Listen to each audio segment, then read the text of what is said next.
First of all, a few things that the SNP Scottish Government have done for me personally with their limited cash powers. I'm 61 with some minor medical conditions that require 5 different medications each day. Prescriptions in our country cost nothing. If I lived in England, it would cost me £46.75 a month. Being over 60, I get free bus travel all over Scotland. In England, I wouldn't. All 3 of our kids didn't have to pay university tuition fees. In England, they would have. So why have Scottish self-determination? In 6 years' time, at the age of 67, I get the UK state pension.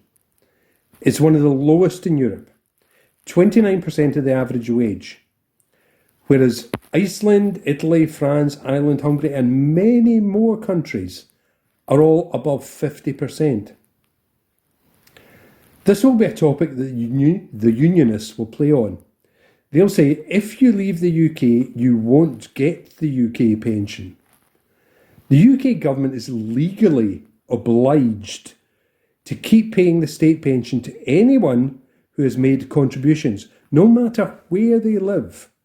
That could be Spain, the USA, North Korea, or even Scotland. Scottish Government will increase the state pension due to having control of our finances. Norway, for example, put all its oil revenues into a government pension fund, the largest sovereign wealth fund in the world. Did the UK government do the same? No. Scotland is energy rich. Oil and gas is still there, although we are getting away from that.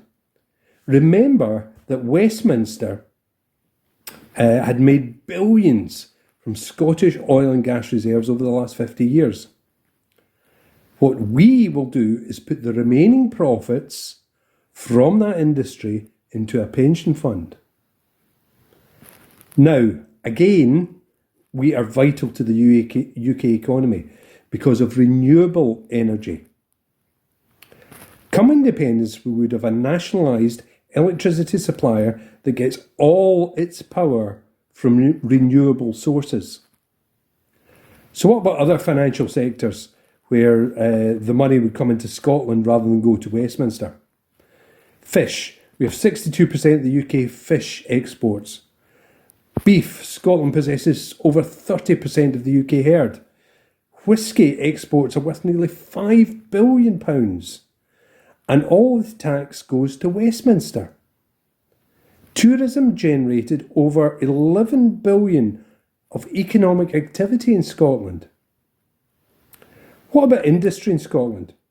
We have huge financial industry, science sectors, digital industries, creative industries, and one of the biggest space industries in Europe. Remember, all our VAT and most of our taxes go to Westminster, and we get a small proportion back. It's kind of like giving your next door neighbour £10 each year and getting £5 or £6 back the following year. We must regain our self-determination and ability to manage our country ourselves.